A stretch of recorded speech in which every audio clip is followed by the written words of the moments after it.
Le développement de l'Afrique par des Africains permettant une réappropriation des moyens de production, une diversification de l'économie et une montée en puissance des talents africains. Il s'agit là, en quelques mots, du contenu attribué à l'africapitalisme, philosophie économique prônée par le banquier et entrepreneur nigérian Tony Elumelu, le milliardaire philanthrope qui revendique un continent africain maître de ses propres moyens et plus spécifiquement de son entrepreneuriat et de ses innovations, pense que le secteur privé africain a un rôle crucial à jouer dans la transformation de l'économie du continent. Une vision ambitieuse qui tranche tout de même avec la main tendue des économies africaines vers l'étranger, subissant à la limite les dictats des institutions de Bretton Woods. La solution au développement du continent africain pourrait-elle venir de l'africapitalisme? Les conditions sont-elles réunies dans le contexte socio-économique actuel pour l'essor d'une telle doctrine?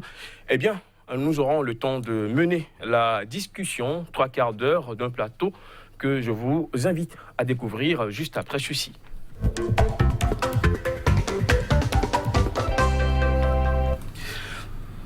Pour la discussion, j'ai le plaisir d'accueillir le professeur Dieudonné Ao. Bonjour. Bonjour Emmanuel. Enseignant-chercheur au département d'histoire de l'université d'Abomey-Calavi au Bénin. Vous êtes également spécialiste de l'histoire économique et sociale. Docteur Dieudonné Ao, merci d'être avec nous. C'est moi. Également présent sur ce plateau, Lamine Cissé, bonjour. Bonjour. Expert en communication politique, vous êtes également écrivain et auteur du livre Les effets des causes cachées. Lamine Cissé, bienvenue. Merci beaucoup. L'homme d'affaires nigérian Tony Elumelu défend l'africapitalisme, la vision d'une économie africaine qui ne serait plus dépendant de l'aide étrangère, mais plutôt tirée par le secteur privé du continent, convaincu de ce que le concept constitue une planche de salut pour un continent qui se plaît dans le miroir des chiffres prodigieux de croissance tout en végétant dans une certaine précarité. Le banquier philanthrope va créer en 2010 un programme annuel d'entrepreneuriat africain qu'il dote de 100 millions de dollars sur 10 ans. Objectif, stimuler une nouvelle génération de riches entrepreneurs africains capables de porter le continent. Concept du milliardaire et homme d'affaires nigérian Tony Elumelu, qui prône le développement économique de l'Afrique par le secteur privé africain, l'africapitalisme entend réduire et si possible éliminer la dépendance du continent aux contributions des investisseurs étrangers tout en faisant la promotion d'un développement de l'Afrique par les Africains. Selon ce concept, les gouvernements africains n'ont pas les moyens d'offrir le même service que le secteur privé. Les afrocapitalistes encouragent donc les plus fortunés des pays africains à redistribuer leurs richesses dans les différents secteurs économiques de leur pays en finançant le développement. La doctrine économique mise sur l'entrepreneuriat des jeunes Africains, capables de créer de la richesse et de l'emploi avec des impacts sur le plan social pour sonner le déclic du changement envisagé. C'est dans cette optique qu'en 2010, Tony Elumelu crée la fondation Epimonib dont le but est de soutenir des jeunes entrepreneurs africains. À travers cette fondation, l'homme d'affaires et philanthrope a consacré 100 millions de dollars au programme annuel d'entrepreneuriat africain qu'il a initié. Un investissement sur 10 années qui doit soutenir 10 000 jeunes, femmes et hommes d'affaires du continent. À terme, ce programme devrait permettre de créer 1 million de nouveaux emplois et 10 milliards de dollars de revenus annuels. Voilà l'africapitalisme, une vision plutôt ambitieuse. Mais dites-nous, Lamine Cissé, est-ce une doctrine toute neuve? Bon, l'africapitalisme, je crois, le capitalisme, c'est le régime économique et social, n'est-ce pas, dans lequel les sources de revenus appartiennent aux personnes privées. C'est ça le capitalisme. Alors, l'africapitalisme, c'est-à-dire que c'est pas transposition, c'est toujours la même chose, mais c'est de permettre, n'est-ce pas, aux capitaux, aux hommes d'affaires privés africains, de les impliquer dans l'investissement public. En fait, c'est ça en réalité. Mais quel est le mécanisme? Parce qu'en fait, quand vous dites c'est nouveau, peut-être que c'est pas aussi beaucoup plus important en Afrique, Mais si nous prenons les pays capitalistes comme les États-Unis d'Amérique, c'est les capitaux, c'est privés qui contribuent au développement. Mais est-ce que cela veut dire que cela a réglé le problème économique des États-Unis? Voilà les questions fondamentales qu'il faut se poser, parce qu'il faut voir le contexte africain et pour voir dans quelle adaptation, n'est-ce pas, cette nouvelle dynamique va s'ingérer. Ça, en fait. Alors, professeur Arwo, le capitalisme en Afrique est souvent décrié du fait de ses déviances, notamment le copinage entre gouvernants et les entreprises privées, les appels d'offres truqués, la corruption et consorts. Mais ici, on voit bien, on découvre dans sa forme prônée par le banquier philanthrope nigérien Tony Elumelu que cela prend une nouvelle orientation. Merci, monsieur le journaliste. Je pense que moi, je suis plutôt fier d'entendre des initiatives de ce genre, parce que c'est pour la première fois que des Africains ont commencé par oser de mettre les pieds dans les pas des Occidentaux qui ont réussi le décollage économique de leur continent. Vous voulez dire qu'avant lui, il n'y a jamais eu quelque chose de similaire? C'est inédit, ça sort de nulle part? Je peux dire que c'est inédit pour le courage que ce jeune entrepreneur a et les initiatives. Et quand vous voyez l'idéologie qui sous-tend le concept, c'est tout à fait innovant. Et moi je pense que c'est dans cette direction que l'Afrique et les Africains doivent désormais regarder pour que l'Afrique puisse décoller véritablement. Parce que quand vous regardez l'histoire de ces pays capitalistes, européens, américains et autres, mais il a fallu que des opérateurs économiques privés aient les moyens pour investir dans le développement. Puisque l'État, en tant que système public, n'arrive pas souvent à prendre les initiatives de développement qui s'imposent. Donc forcément, depuis le 14e, 15e siècle, vous allez voir, le capitalisme a d'abord été mercantile pour permettre aux opérateurs économiques privés d'avoir les moyens à investir dans les recherches pour aboutir à la première révolution industrielle en Angleterre. Ça a été la même chose pour la seconde révolution industrielle, dont le pouvoir central en lui-même est souvent incapable de pouvoir injecter les capitaux qu'il faut pour amorcer un développement économique durable.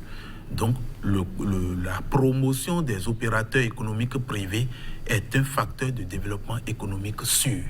Et je suis heureux d'entendre et d'apprendre aujourd'hui que des Africains ont commencé par avoir les moyens et ont commencé par oser braver ce pont qui a été dressé devant les Africains, puisque ne l'oublions pas, c'est un système qui a été sciemment mis en place pour maintenir l'Afrique dans sa position de consommatrice des produits manufacturés européens et de fournisseur de ressources, de matières premières pour les industries européennes. Et donc, promouvoir le secteur privé en Afrique aujourd'hui, c'est rompre avec cet héritage colonial qui a tout le temps maintenu l'Afrique dans le sous-développement. Donc moi, je suis heureux d'apprendre des initiatives comme ça. Et je suis encore plus heureux d'apprendre que, en tout cas, quand vous lisez la doctrine, vous constatez que c'est un couplage du socialisme et du capitalisme. Et c'est vrai que le thème, la dénomination en elle-même, ne m'a pas personnellement trop plu, parce que il faut éviter que le concept puisse être collé à l'Afrique, au continent africain. Alors, est-ce que, puisque vous l'abordez, est-ce que cela n'augure pas une certaine forme de protectionnisme? Oui, ça augure, ça ressemble, ça appelle un peu à une forme de protectionnisme, mais je voudrais plutôt qu'au lieu qu'on parle de africapitalisme, qu'on trouve un autre concept qui ne va pas coller trop à l'Afrique. Parce que quand vous prenez le capitalisme, vous prenez le socialisme, ce sont des doctrines économiques qui ont été inventées ailleurs et qui sont exploités, qui sont pratiqués par tout le monde, dans le monde aujourd'hui. Donc, au lieu qu'on dise Afrique capitalisme, bon, qu'on puisse trouver un autre concept pour le désigner. Le concept en lui-même, le développement, l'idéologie qui le sous-tend est très bon, parce que le monsieur dit il faut promouvoir les opérateurs économiques privés et instruire, éduquer ces opérateurs privés-là de façon à ce qu'une partie de leurs revenus soit mise au service de la population, de la société, de ceux-là qui n'ont pas la chance de prospérer dans les affaires. Et donc, ça rappelle la solidarité africaine. Donc, c'est un concept qui est tout à fait nouveau et dont les Africains peuvent vraiment s'enorgueillir. Le socialisme vient de loin, le capitalisme vient de loin. On peut dire que pour une fois, l'Afrique a sa propre doctrine. Non, mais vous voyez, le capitalisme libéral dont on parle, dont il faut parler, ou bien le capitalisme d'État, quand on lit cela au Capitole. Mais moi, je crois que nous sommes en train d'aller... On est en train de discuter sur les effets et on a laissé les causes. Parce qu'il y a un lien entre le capitalisme... Il n'y a pas de lien entre le capitalisme européen, occidental et le capitalisme africain. Quand on parle du capitalisme en Afrique, c'est que c'est les autres qui viennent bénéficier de nos ressources. Vous savez, tout cette subterfuge, c'est parce que tout simplement, si nous voyons, on essaie de diagnostiquer ces opérateurs économiques-là, ils se sont enrichis comment en Afrique? Est-ce qu'ils se sont enrichis d'une façon saine, ou bien ils ont profité, n'est-ce pas, de l'exploitation de nos ressources? Parce que ce qui se passe avec nos ressources pétrolières, gaziers, miniers, je crois que l'Afrique ne devait pas souffrir de capitaux pour son propre investissement. Mais pourquoi nous souffrons? Nous allions chercher de l'argent ailleurs. Alors que ceux qui exploitent nos minerais et nos ressources, c'est chez eux que nous allons chercher. Nous avons suffisamment de ressources pour ne pas avoir besoin des ressources extérieures pour notre financement. Mais nous nous rendons compte que, prenez par exemple ce Nigérien-là, prenez le cas du Nigeria. Il y a combien de ce monsieur-là, ou bien Dangote qui sont au Nigeria?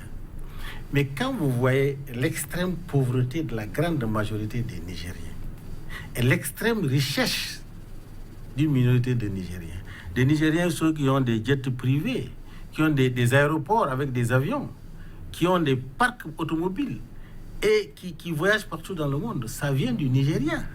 Ça vient de quelle capitale? C'est pourquoi je suis en train de dire, quand on appelle de l'Afrique capitalisme, on est en train de dire le capitalisme libéral, ou le capitalisme d'État. Parce qu'en fait, c'est le capitalisme d'État libéral sauvage qui a permis à ces gens-là de s'enrichir. OK? Maintenant, je ne veux pas être nihiliste. S'il y a une initiative comme ça, il faut étudier l'initiative pour dire c'est une bonne initiative. En tant que panafricains, nous pensons que la première initiative qui doit être faite, c'est de libérer économiquement et politiquement l'Afrique. Parce que tant qu'on ne libère pas économiquement et politiquement l'Afrique, ces initiatives-là seront des initiatives qui vont permettre aux capitaux africains de mieux s'enrichir et aux populations africaines de mieux s'appauvrir. Vous ne pensez pas que cette doctrine telle que menée par Tony Elumelu pourrait libérer économiquement et politiquement l'Afrique? Non, c'est-à-dire que je ne pense pas qu'on puisse sauter une étape. L'étape première, c'est de se battre pour libérer économiquement, pour que les ressources africaines restent aux Africains, pour que la politique africaine soit conduite par les Africains et que les populations participent au développement réel. Parce qu'en fait, nous sommes en train de déstructurer nos États, nous sommes en train de déstructurer nos comportements, nous sommes en train de tuer l'homme africain, la personne africaine. Tout n'est pas le capital, tout c'est de se libérer. Nous nous sommes rendus compte que tant que, par exemple, vous prenez le Nigeria, tant que le peuple nigérien, c'est parce que les ressources du Nigeria peuvent développer toute l'Afrique de l'Ouest. Pourquoi jusqu'à présent on trouve des pauvres au Nigeria? Mais le programme fondamental, le programme qui va installer 10 000 startups d'ici, je crois, 5 ans, et créer autant 100 millions d'emplois, je crois. Vous ne pensez pas que cela pourrait contribuer à financer le développement de l'Afrique et enfin libérer? Voilà. Vous voulez mon opinion par rapport à ça? Je dis, tant qu'on n'a pas coupé ce lien qui permet l'exploitation de nos ressources par l'extérieur, nous allons avoir ces hommes d'affaires-là qui vont s'imposer et qui vont créer de nouvelles personnes qui continueront à collaborer avec ce système-là, qui va continuer à pomper nos ressources. Je dis, pour moi, c'est pour le moment, pour l'instant, dans le moyen terme, ça peut être productif, mais pour le moment, ce qui doit être fait dans l'immédiat aujourd'hui, je dirais à ces hommes d'affaires-là de réunir leurs forces pour pouvoir contrôler nos ressources, permettre à nos États de contrôler nos ressources. Parce que prenez la Libye, par exemple, quand la Libye de Kadhafi, 80% du pétrole libyen est aux Libyens. Mais nous avons des contrats nébuleux qui permettent aux populations de bénéficier des miettes de nos ressources. Et je dis, dans ce truc-là, s'il y a des opérateurs économiques africains, c'est pourquoi j'ai dit, il faut voir comment ces entrepreneurs sont devenus tout d'un coup riches. Est-ce qu'ils n'ont pas bénéficié de ce système nébuleux qui permet à l'extérieur de gagner et qui leur permet à eux de faire les affaires? Parce que l'Occident ne vient pas sans avoir un pilier à l'intérieur du pays. Le pilier, d'abord, c'est l'État et les hommes d'affaires. Voilà. Alors, professeur, vous avez le même point de vue.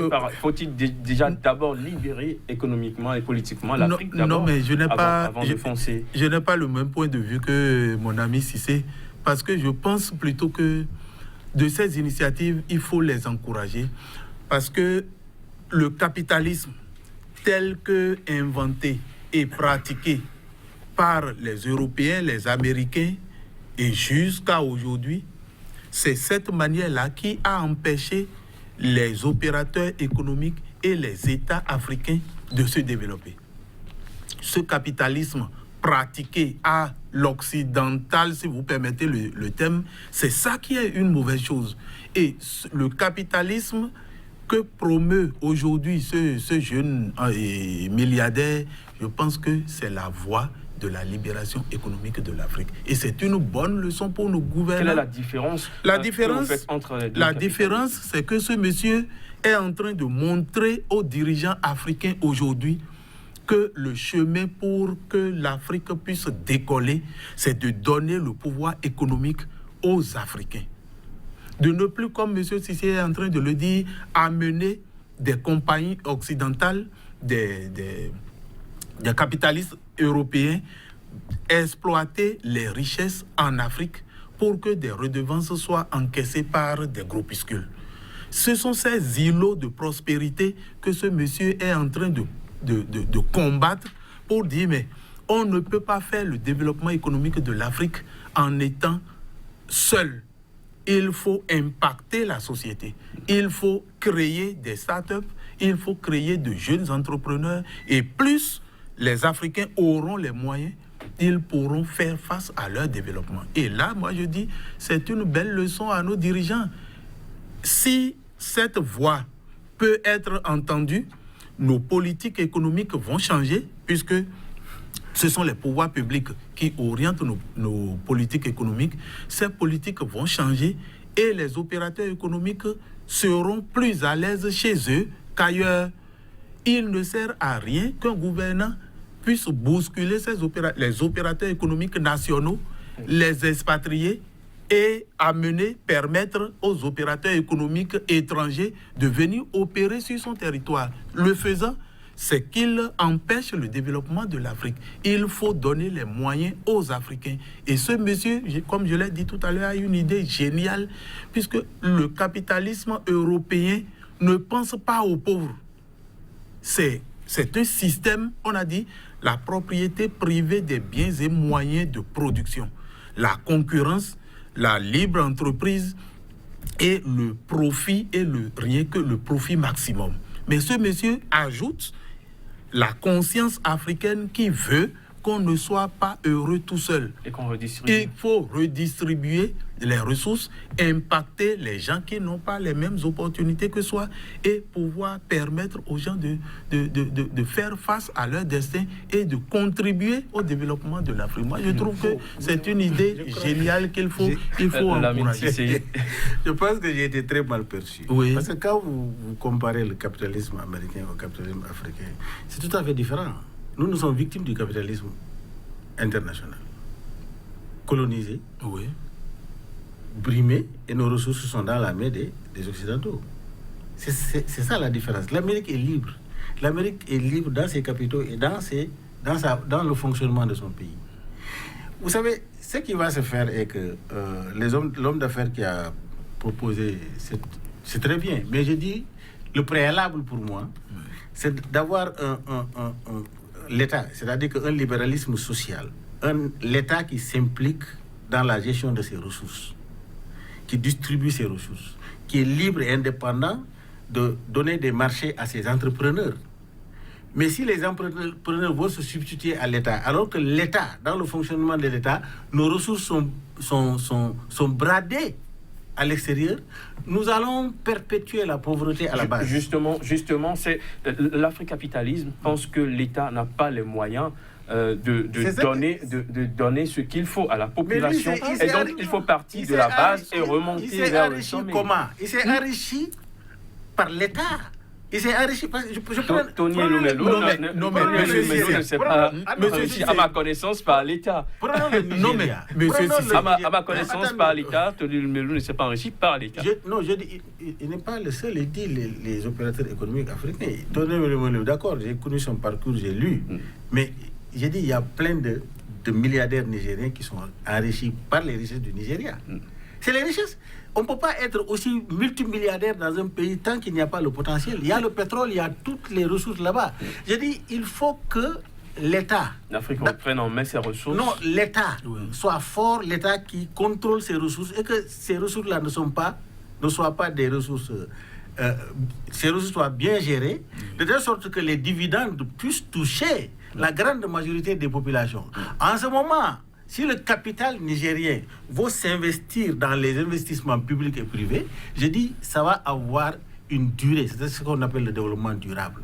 Mais quand on laisse, n'est-ce pas, le fondement de notre pauvreté, qui est l'État et tout ce qui est autour de l'État, on pense qu'un individu, philanthrope qu'il soit, qui va réunir, parce qu'il s'est enrichi, beaucoup de gens sont enrichis du système, c'est pourquoi je dis, on s'est enrichi du système. Maintenant, on vient... S'enrichir du système, ça veut dire on crée de l'emploi, d'accord. Tous, ils ont créé de l'emploi. Mais ils ont créé de l'emploi pour mieux s'enrichir. OK? Parce qu'en général, nos entrepreneurs africains, ils créent beaucoup d'emplois. Mais ces emplois-là, tu vois, ils vont jusqu'à la retraite. Souvent, ils ne trouvent même pas... on le peine de terre ou à la retraite pour se loger. Alors, donc, ils travaillent pour enrichir. Mais je dis que ce n'est pas le fondement qui peut libérer économiquement l'Afrique. Ce qui peut libérer économiquement, c'est nous libérer, avoir une indépendance économique et politique. Ça veut dire que nos ressources restent pour les populations d'abord.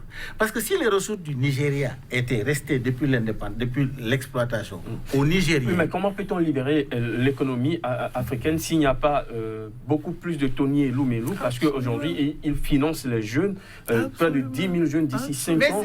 Et on aura beaucoup plus de Tony Lumelou. Cela fera plus de poids. C'est une action parallèle, mais l'action qui va... Mais Tony Lumelou, il fera ça pendant 100 ans. Il ne va pas impacter les 140 millions de Nigériens. Il ne peut pas. Je dis Nigériens seulement, il ne peut pas. Vous le pensez? Non, il ne peut pas. Il va aller où? Si on parle de l'Afrique d'une manière globale, vous prenez la RDC, le Congo. La RDC, il y a des multimilliardaires qui ont des jets privés, etc. Mais ils ont bénéficié du système impérialiste pour s'enrichir. Alors, je dis... Ces gens-là, s'ils veulent couper le cordon ombilical pour que les populations, la richesse aille vers les populations, et que les populations soient des entrepreneurs sans qu'ils aillent demander de l'argent de l'extérieur, il faut que les richesses restent aux Congolais. Si les richesses du Congolais laissent aux Congolais, c'est l'État qui doit réguler ça et organiser ça. Alors, par des contrats, etc. Nous allons évoluer dans ce débat. Oui. Nous allons évoluer dans ce débat. Alors, l'africapitalisme est fondé sur l'influence du secteur privé et de l'entrepreneuriat africain. Mais le secteur privé actuel est-il assez fort pour relever le défi d'une telle philosophie économique, professeur? Oui, monsieur le journaliste, je pense qu'à l'étape actuelle des choses, quand vous faites le bilan, le secteur privé africain aujourd'hui est le parent pauvre des secteurs économiques qui existent.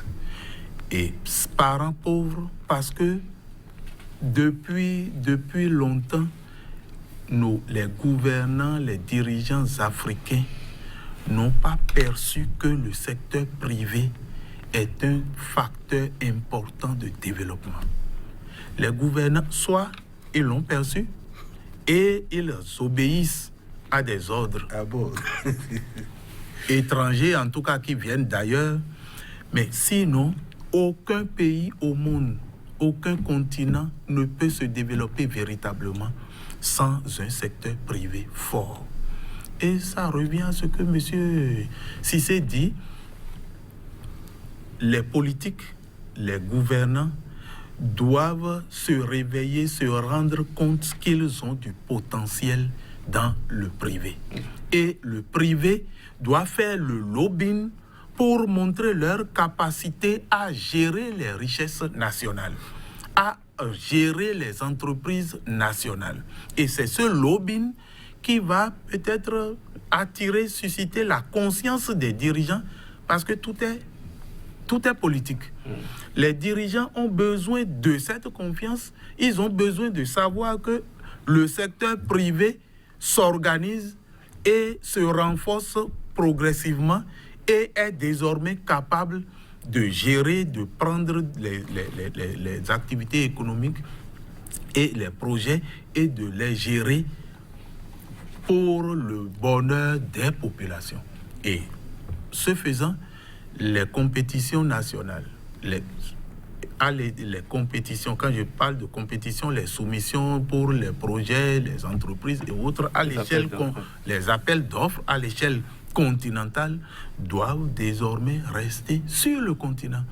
Et ces dirigeants, en réalité, ce sont ces opérateurs économiques, à travers cette initiative ou de pareilles initiatives, ils vont amener les dirigeants à prendre conscience de la nécessité d'associer le secteur privé. Aucun pays au monde ne peut résorber le chômage, c'est-à-dire aucun gouvernement ne peut absorber la main-d'œuvre ou les demandeurs d'emploi de son territoire. C'est le secteur privé qui, à 80%, donne de l'emploi à la population.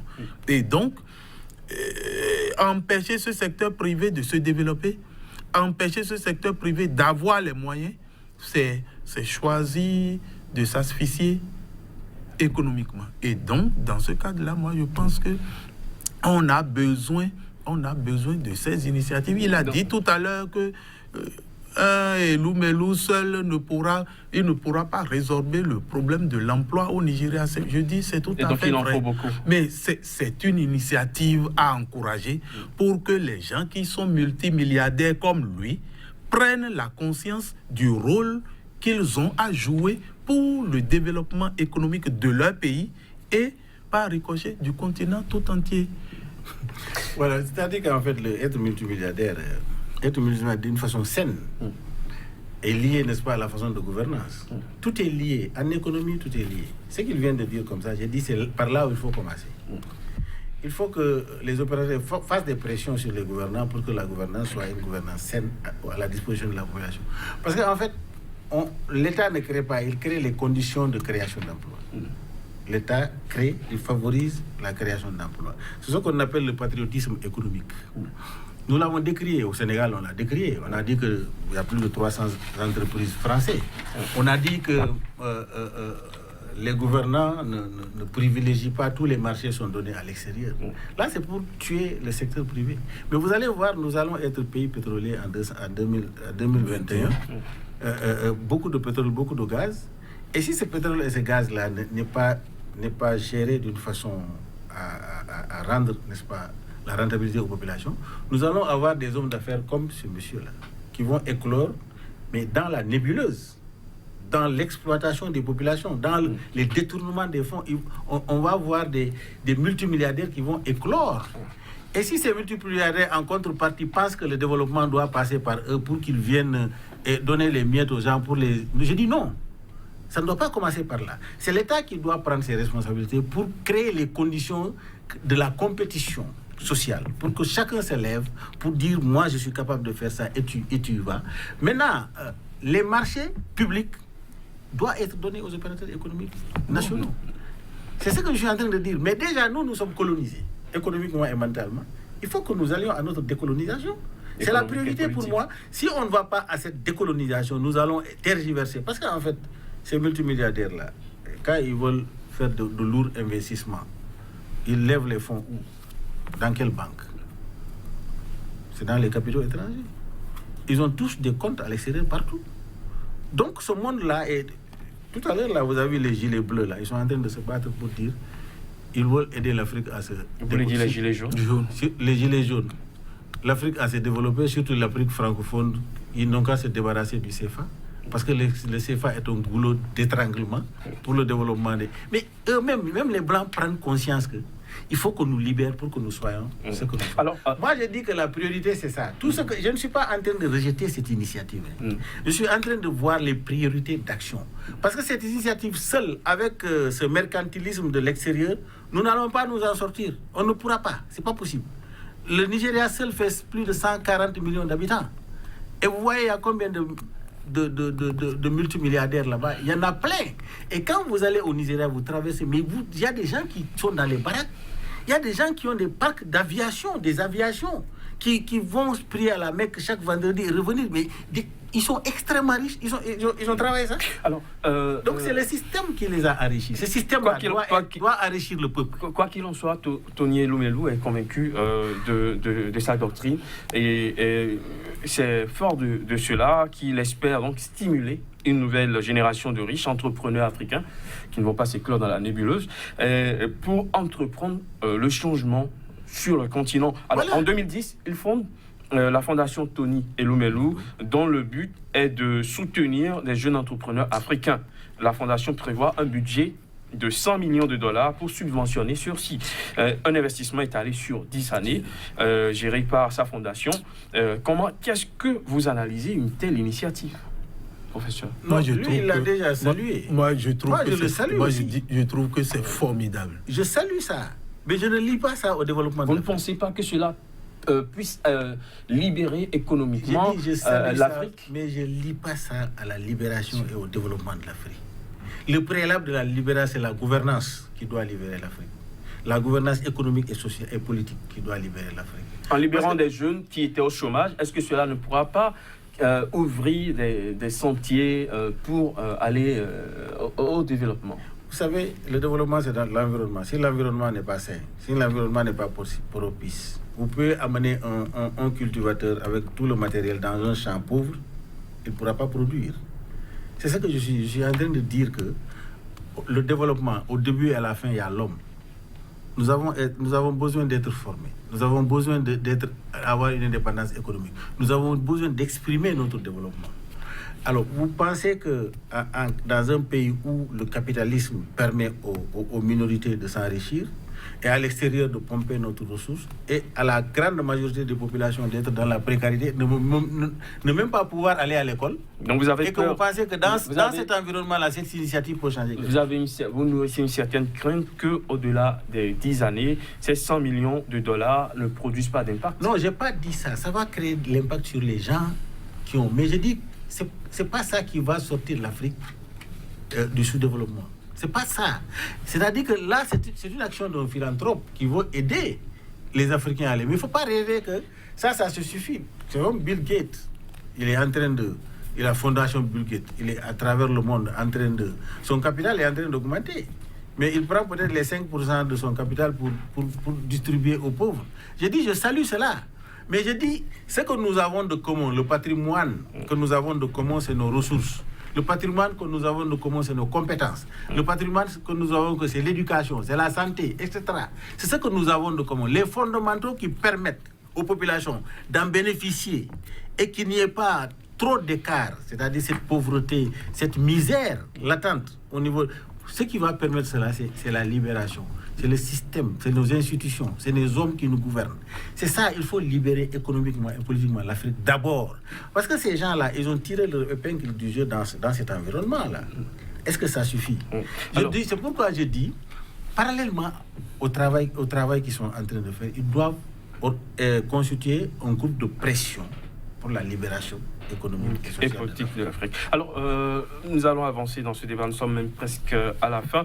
Dans ce programme qui va soutenir 10 000 jeunes femmes et hommes d'affaires sur le continent africain, on observe, on a fait la remarque que les francophones représentent, pour la première édition, ont représenté 10% seulement des entrepreneurs sélectionnés.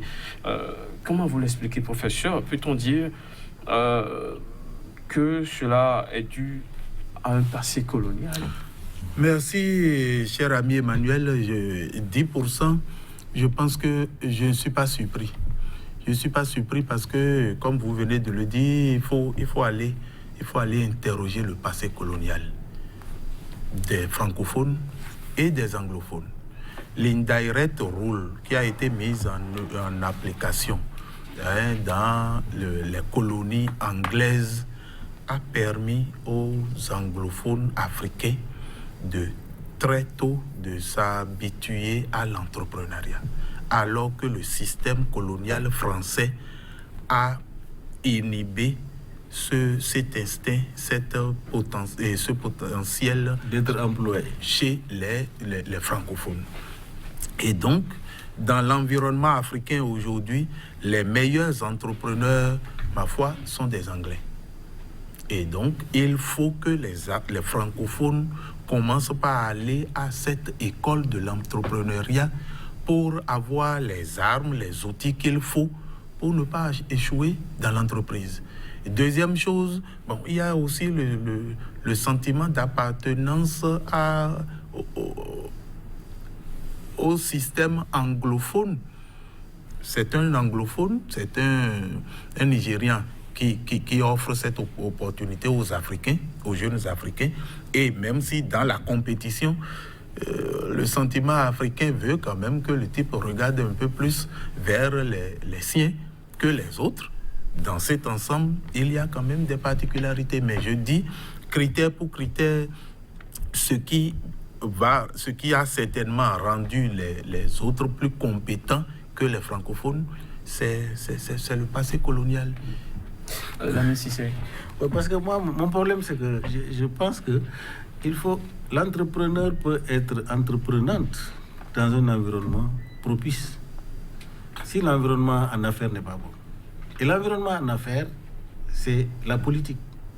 C'est la politique sociale, la politique de paix, et puis c'est le développement économique. Parce que par exemple à Cotonou, il y a un moment donné, les gens, quand le régime était tombé ici avec Kérékou, les gens allaient au Nigeria, ils achetaient les marchandises, ils venaient, ça marchait. Tout le monde avait de l'argent. Parce que l'environnement n'était pas bon, mais au Nigeria, tout allait bien, ça roulait.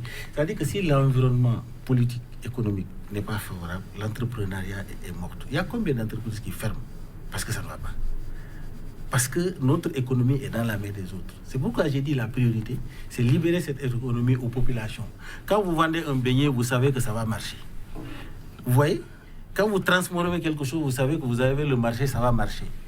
Mais si on veut injecter de l'argent dans un environnement qu'on ne contrôle pas nous-mêmes, que nous ne contrôlons pas, je dis, c'est pourquoi j'ai dit le préalable. Je ne sais pas si je me fais comprendre effectivement. Par exemple, aujourd'hui, dans 5 ans, le Sénégal, ce serait une destination. Parce que le pouvoir d'achat des Sénégalais va augmenter. Mais est-ce que ça suffit? Il faut contrôler nos ressources pour que ça soit bénéfique, pour que l'entrepreneuriat sénégalais puisse exploser. C'est-à-dire que le marché, que les gens aient le pouvoir d'achat pour faire marcher les entreprises. Et que les marchés qu'on donne aux autres, qu'on donne aux entrepreneurs également. Mais il faut reconnaître également que tout part du système éducatif. Tout part du système éducatif et l'entrepreneuriat est un apprentissage. Et donc, celui qui n'a pas les outils qu'il faut pour prospérer en entreprise ne pourra pas conduire une entreprise. Et ici, dans le cadre de cette sélection, c'est pas des hommes, c'est pas la tête des Africains qui ont été choisis, c'est les projets que chaque Africain, chaque jeune compétiteur a soumis à la fondation. Je suis d'accord. Et là, il faut passer par un incubateur d'entreprise, il faut en avoir les outils. Quels sont les outils? Le premier outil, c'est l'environnement. Le premier outil n'est pas l'environnement. Je suis désolé, le premier outil n'est pas l'environnement. Le premier outil, c'est l'éducation pour l'entreprise.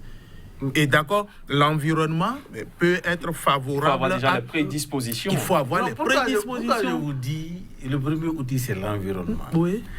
D'accord, le premier outil, c'est l'homme qui dispose des outils. Oui. Nous avons des entreprises. Vous prenez dans la sous-région, là, les 80% des gens qui prospèrent dans les affaires, ils ne sont jamais allés à l'école d'ailleurs. Mais je suis désolé, s'ils ne sont pas allés à l'école, là, ils ne sont pas des entrepreneurs. Si, ils ont leur société, les entreprises reconnues, etc. Ils paient des impôts, ils font des milliards. Et ils amènent des conteneurs, ils sont dans les trucs d'industrie, ils transforment. Au Niger, ici, il y a des industriels qui ne savent même pas écrire. C'est-à-dire que c'est l'environnement qui conditionne le comportement de l'entrepreneur. Si l'environnement social et économique est mauvais, tu viendras avec ta connaissance, ta technologie, ton argent, tu vas chuter. Et cet environnement économique et social dépend de la gouvernance. C'est ce que je suis en train de dire. Ce qu'on a souvent souligné, c'est le difficile accès au financement. Maintenant, voilà un programme qui accorde le financement. On ne peut plus Le Sénégal, par exemple. Le Sénégal, depuis Abdou Diouf, a octroyé des financements aux maîtrisards, aux gens qui sont dans le chômage, etc. Oui. Mais ils ont échoué. Mais est-ce que ça a été suivi d'incubateurs? Est-ce que le système éducatif les rendait prédisposés à l'entrepreneuriat? Non, c'est pas l'éducation. Ils sont éduqués. Mais ils ont été formés. Mais ce que je suis en train de dire, c'est l'environnement économique qui ne leur permet pas. Par exemple, si tout le monde est boulanger et que les gens n'ont pas le pouvoir d'achat pour acheter les pains, ça va marcher comment? C'est ça que je suis en train de dire. J'ai dit que ça, là, c'est défini. Par exemple, vous allez en Libye de Kadhafi. Vous dites une voiture, un petit Libyen peut t'acheter ça. Donc les gens qui fournaient des trafics de voitures pour amener vers la Libye, ils prospèrent. Parce que l'environnement économique, parce que l'argent du Libyen reste en Libye. C'est ce que je suis en train de vous dire. Même l'éducation, monsieur le professeur, si par exemple le Bénin devient un pays de destination pétrolière, etc., si le pétrole est bien géré, vous, professeur, quand on vous paye 1 million, on doit vous payer 5 millions. Vous êtes dans les conditions de bien dispenser et de former des gens. OK? Mais si ce pétrole-là est exploité et que c'est une minorité, une infime partie qui reste aux populations, et que c'est une minorité de gens qui en profitent, et que vous croupissez dans la misère, mais l'environnement, vous êtes nommé pays pétrolier, mais l'environnement n'est pas favorable.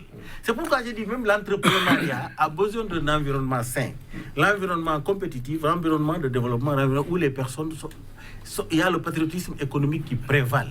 C'est ce que je suis en train de dire. J'ai dit l'initiative, elle est très bonne. Mais il faut que le préalable est qu'ils doivent constituer un groupe, mais un groupe qui peut être un groupe de pression pour que l'environnement économique et social soit favorable en Afrique. Parole du panafricain. Monsieur Crépy, je constate que mon ami Cissé ne comprend pas bien le fondement historique du sous-développement de l'Afrique. Ah bon? J'ai l'impression. L'environnement dont il parle, mais quand vous prenez la période coloniale, les intermédiaires qui sont africains, qui commerçaient avec les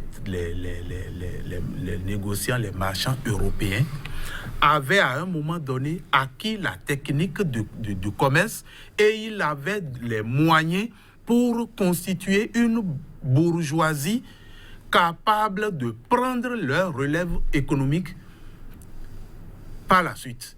Mais très tôt, le colonisateur a compris qu'à l'allure où vont les choses, ces petits bourgeois qui étaient dans les sphères des couronnes royales et autres et qui finançaient même les activités des rois, il faut très tôt les décourager.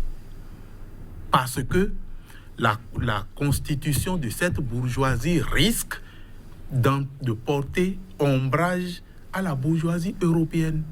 Et une partie très tôt a été dévoyée, orientée vers l'administration publique, là où on sait qu'ils vont échouer. Et la seconde partie soumise à une taxation, à une imposition écrasante pour les étouffer dans l'œuf. D'accord? L'environnement dont parle M. Cissé aujourd'hui, c'est comme la charrue et les bœufs. Les gouvernants, nos présidents de république en Afrique ont besoin de savoir que les opérateurs nationaux ont les reins économiques solides pour tourner dos aux bailleurs internationaux. Donc, moi, je pense que c'est l'environnement économique, c'est le pouvoir du secteur privé qui va conditionner la politique qui va suivre par la suite. Ce n'est pas le contraire. Donc, les gens ont besoin de faire ce lobbying, de créer un environnement et un secteur privé économiquement fort pour faciliter la réorientation politique. Et donc, selon vous, l'africapitalisme, c'est le système économique qui manquait à l'Afrique. Mais selon vous, M. Cissé, il faut d'abord donner à l'Afrique son indépendance économique et politique. Merci à vous d'être passé sur le plateau de cette émission. J'avais sur ce plateau Lamine Cissé, expert en communication politique, écrivain et auteur du livre Les effets des causes cachées. Dieudonné Ao, spécialiste de l'histoire économique et sociale. Merci à vous d'être passé avec vos différentes explications et analyse. Mesdames, Messieurs, ce sera tout pour ce numéro d'Espace Éco que vous pouvez également retrouver sur notre site www.sikatv.info. Prochain rendez-vous dans une semaine, même heure, même fréquence. Surtout restez avec nous, l'information revient sur Sika.